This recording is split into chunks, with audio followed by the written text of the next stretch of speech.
은퇴 후 정말 행복하신가요? 매일 아침 여유롭게 차를 마시며 평화로운 하루를 맞이할 거라 상상했던 그 시간은 현실이 되었을까요? 많은 분들이 일에서 벗어나면 자유가 올 것이라 믿지만 실제로는 절반 이상의 은퇴 부부가 예상치 못한 불편함과 갈등 속에서 지내고 있습니다. 통계에 따르면 한국의 은퇴 부부 중 약 50%는 생활 불만족을 느끼며 재정심리관계 측면에서 적응에 어려움을 겪고 있다고 합니다. 오늘은 그 현실을 구체적인 사례와 함께 들여다보며 전문가의 시선으로 은퇴 후 부부가 마주하는 진짜 삶의 문제를 짚어보겠습니다. 서울 양천구에 사는 67세 김정호 씨 부부는 전형적인 은퇴 부부입니다. 남편은 35년간 공기업에서 근무하다 62세에 퇴직했고 아내는 그동안 전업주부로 가정을 돌봤습니다. 남편은 퇴직 후 이제부터 내 인생의 이막을 시작하겠다고 했지만 막상 집에 머무는 시간이 길어지자 둘의 갈등은 깊어졌습니다. 아내는 늘 하던 대로 집안일을 했지만 남편은 이제 나도 쉴 권리가 있다며 하루 대부분을 TV 시청이나 스마트폰 게임으로 보냈습니다. 처음엔 이해하려 했던 아내도 점점 불만이 쌓였고 사소한 말다툼이 일상이 되었습니다. 결국 김 씨는 퇴직 후가 결혼 생활의 위기 시작이었다고 말했습니다. 이 부부의 문제는 단지 성격 차이가 아닙니다. 은퇴 후 부부 관계의 균형이 무너지는 근본 원인은 역할 재조정의 실패입니다. 직장에서 자신의 역할이 분명했던 남편은 퇴직과 함께 정체성을 잃습니다. 반면 아내는 수십 년간 유지해온 생활 패턴이 깨집니다. 하루 종일 함께 있는 낯선 일상, 대화보다 침묵이 많은 시간 속에서 우리가 이렇게 달랐나 하는 생각이 들기 시작하는 것이죠. 또 다른 사례를 볼까요? 경기도 용인에 사는 64세 박모 씨 부부는 경제적인 문제로 갈등을 겪고 있습니다. 남편은 퇴직금과 퇴직연금을 합쳐 약 3억 원을 가지고 있었지만 노후에도 수익을 만들어야 한다며 지인의 권유로 상가 투자에 나섰습니다. 그러나 코로나 이후 공실이 늘면서 매달 적자가 이어졌습니다. 이로 인해 아내는 생활비를 아껴야 했고 식비와 의료비를 줄이는 과정에서 건강이 악화되었습니다. 남편이 퇴직 후 더 불안해졌다는 아내의 말에는 경제적 압박이 가져온 부부 간의 신뢰 붕괴가 드러나 있습니다. 실제로 한국의 은퇴 부부 중 45% 이상이 노후 재정 불안을 주요 스트레스로 꼽고 있으며 그중 상당수가 부부 관계의 갈등으로 이어진다고 합니다. 심리적인 요인도 큽니다. 한 조사에 따르면 은퇴자 중 60% 이상이 은퇴 후 우울감을 경험했다고 답했습니다. 특히 남성의 경우 무기력감과 존재감 상실이, 여성은 돌봄 피로와 자기 시간의 상실이 주요 원인으로 꼽힙니다. 일과 사회적 관계로 채워졌던 하루가 사라지면서 대화의 주제조차 잃어버린 부부가 많습니다. 아침에 눈을 떴을 때 해야 할 일이 없고 상대방과의 관계도 단조로워지면 하루가 길게 느껴집니다. 이때 대부분의 은퇴 부부가 선택하는 것은 침묵 혹은 각자의 방으로의 후퇴입니다. 함께 있지만 외로운 부부, 이것이 바로 절반의 은퇴 부부가 처한 현실입니다. 그렇다면 이런 상황에서 벗어날 방법은 없을까요? 전문가들은 세 가지 핵심 조언을 제시합니다. 첫째, 역할을 재설정하라는 것입니다. 은퇴는 단순한 퇴직이 아니라 관계 구조의 변화입니다. 남편은 가정 내 새로운 역할을 찾아야 하고 아내는 남편의 생활 변화를 받아들일 준비를 해야 합니다. 이제 나도 쉬어야 한다가 아니라 함께 다시 설계하자는 태도가 필요합니다. 일상 속 작은 일이라도 서로 나누고 협의하는 과정이 중요합니다. 둘째, 재정의 현실을 직시하라입니다. 은퇴자 대부분은 은퇴 후에도 지금 수준의 소비를 유지할 수 있을 것이라는 착각에 빠져 있습니다. 하지만 평균적으로 은퇴 후 생활비는 소득 대비 6,070% 수준으로 줄여야 안정적인 재정이 가능합니다. 수입이 줄었다면 지출도 반드시 조정해야 합니다. 그리고 투자보다는 지속 가능한 현금 흐름을 중심으로 재정 계획을 세워야 합니다. 국민연금, 개인연금, 소액 임대수익 등으로 생활비의 안정성을 확보한 뒤에야 여유를 논할 수 있습니다. 셋째, 사회적 관계를 회복하라입니다. 은퇴 후 가장 빠르게 무너지는 것은 사회적 연결망입니다. 직장 동료와의 관계가 끊기면 남는 것은 가족뿐입니다.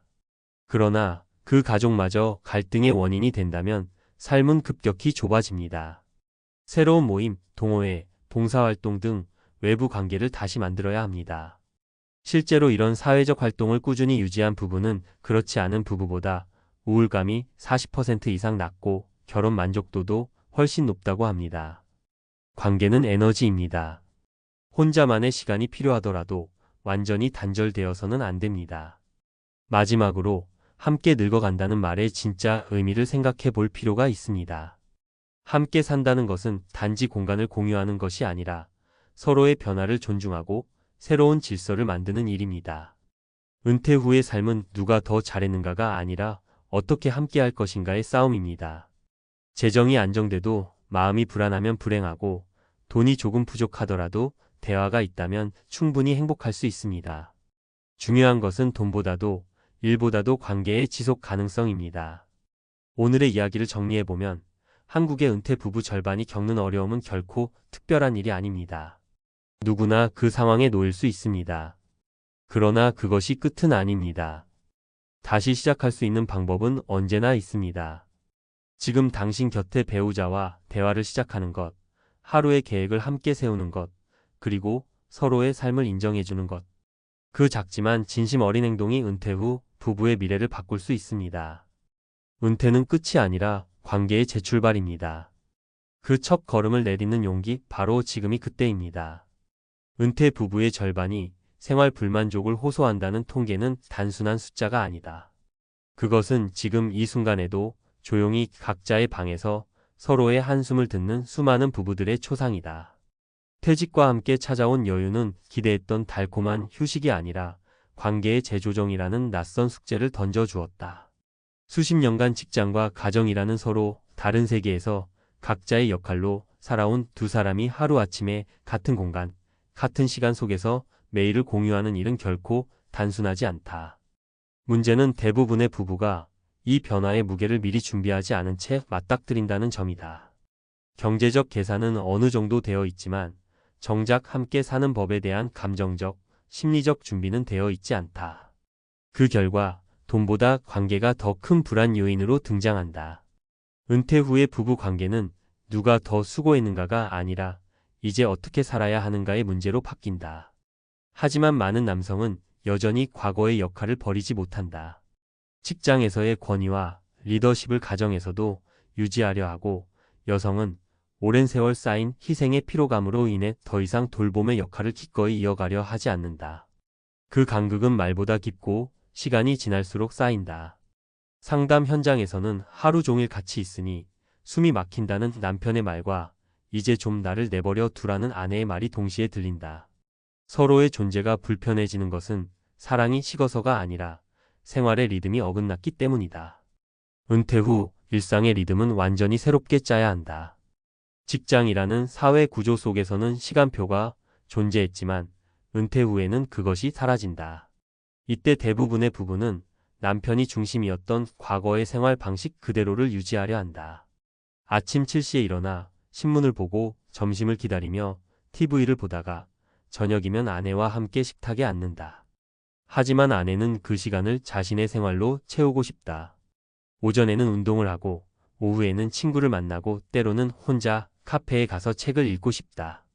문제는 이런 개인의 시간 요구가 무관심이나 거리감으로 오해되기 쉽다는 것이다.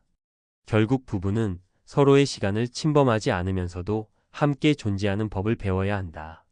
전문가들은 이것을 공유와 독립의 균형이라고 부른다. 경제적인 요인 역시 무시할 수 없다.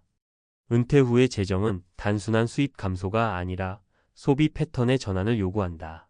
소득이 줄었음에도 불구하고 과거의 소비 습관을 유지하려 한다면 갈등은 피할 수 없다. 특히 남편이 가정의 재정을 직접 관리하던 경우 아내는 경제적 불안을 더 크게 느낀다. 이 돈으로 얼마나 버틸 수 있을까라는 생각이 반복되면서 불안이 짜증으로, 짜증이 갈등으로 번진다. 재정 상담가들은 말한다. 은퇴 후의 돈 문제는 돈이 부족해서가 아니라 부부가 함께 현실을 공유하지 않기 때문에 생깁니다. 서로의 재정 인식이 다르면 같은 통장을 두고도 다른 세상을 산다. 아내는 절약을 생활화하지만 남편은 이 정도는 써도 되지 않나 하는 생각을 한다. 이런 차이는 결국 감정적 거리로 이어진다. 따라서 은퇴 이후의 재정은 부부가 함께 설계하고 함께 조정하며 함께 점검해야 한다. 심리적 측면에서는 자존감의 변화가 크다. 남편은 직업적 역할을 잃으면서 존재의 가치를 찾기 어렵다고 느끼고 아내는 돌봄과 희생의 역할이 끝났음에도 새로운 정체성을 찾지 못한다. 이때 나타나는 것이 무기력과 불만이다. 서로의 변화가 이해되지 않으면 상대의 침묵조차 불편하게 느껴진다. 상담 심리학에서는 이를 관계의 공백기라고 부른다. 이 시기를 잘 넘기려면 무엇보다 서로의 감정을 언어로 표현해야 한다. 말하지 않는 관계는 서서히 굳어버린다. 괜찮아라는 말 뒤에는 수많은 미해결 감정이 숨어 있다. 감정의 언어를 회복하는 것은 단순한 대화가 아니라 관계의 회복이다. 사회적 관계 단절 역시 중요한 문제다. 남편은 직장 동료와의 관계가 끊기면서 사회적 정체성을 잃고 아내는 오랜 친구들과의 관계를 유지하고 싶지만 남편이 불편해한다. 함께 있으려는 남편과 혼자 있고 싶은 아내 사이에서 긴장은 커진다. 그러나 아이러니하게도 이 시기에 가장 필요한 것은 외부 관계다. 동호회, 봉사, 취미활동 등 외부와의 연결이 있어야 부부가 서로에게만 집중하지 않게 된다. 부부관계의 긴장은 종종관계의 과잉에서 비롯된다. 서로의 세계가 전부가 되면 숨이 막힌다. 그러니 함께보다 적당히 함께가 더 건강할 때가 있다. 최근에는 이런 문제를 미리 예방하려는 움직임도 생겨나고 있다. 몇몇 지방자치단체에서는 은퇴 부부 학교를 운영해 부부가 함께 노후 재정, 건강, 관계, 취미 등을 배우는 프로그램을 진행한다. 참여자들은 한결같이 이런 교육이 퇴직 전에 필요했다고 말한다. 결국 은퇴는 준비의 문제가 아니라 적응의 기술이다. 변화는 피할 수 없지만 그 변화에 어떻게 대응하느냐는 전적으로 개인의 태도에 달려 있다. 이제는 은퇴 후 행복을 돈이나 여가의 문제가 아니라 관계의 문제로 봐야 한다. 통계는 냉정하지만 희망의 여지도 분명히 있다. 불만족을 느끼는 부부가 절반이라면 만족하며 살아가는 부부도 절반이라는 뜻이다. 그 차이는 재정의 크기보다 태도의 차이에서 나온다. 함께 살아온 세월만큼 서로를 이해하려는 노력이 있을 때 은퇴는 끝이 아니라 또 다른 동행의 시작이 된다. 퇴직 후에도 관계는 계속 진화한다. 젊은 시절의 사랑이 열정이었다면 중년 이후의 사랑은 이해와 존중이다. 그리고 노년의 사랑은 함께 버텨주는 것이다. 말 한마디 없이도 서로의 마음을 아는 관계, 대화보다 눈빛으로 안심을 주는 관계, 그것이 진짜 은퇴 이후의 동반자다. 우리가 흔히 말하는 황혼은 어둠이 시작되는 시간이 아니라 하루의 빛이 가장 부드럽게 남아있는 시간이다. 은퇴 이후의 삶도 그렇다. 날카로운 경쟁과 책임의 무게가 사라진 자리에 이제는 서로를 다시 알아가는 시간과 여유가 남았다. 중요한 것은 그 시간을 어떻게 채우느냐다. 지금 이 순간에도 누군가는 부부의 침묵 속에서 외로움을 느끼고 있을 것이다. 또 누군가는 같은 침묵을 따뜻한 평화로 느끼고 있을 것이다. 차이는 상대가 아니라 나의 태도다. 상대를 탓하기 전에 내 마음을 돌아보고 함께한 세월을 떠올려 보는 것. 그것이 진짜 은퇴의 시작이다. 교훈은 명확하다. 행복한 노후는 돈이 아니라 관계가 만든다. 마음의 거리를 좁히는 일은 대단한 결심이 아니라 작은 대화, 작은 존중, 작은 배려에서 시작된다. 오늘 저녁 식탁에 마주 앉은 두 사람이 서로에게 물을 따라주는 그 작은 손짓 하나가 은퇴 부부의 내일을 바꾸는 첫 걸음이 될 것이다.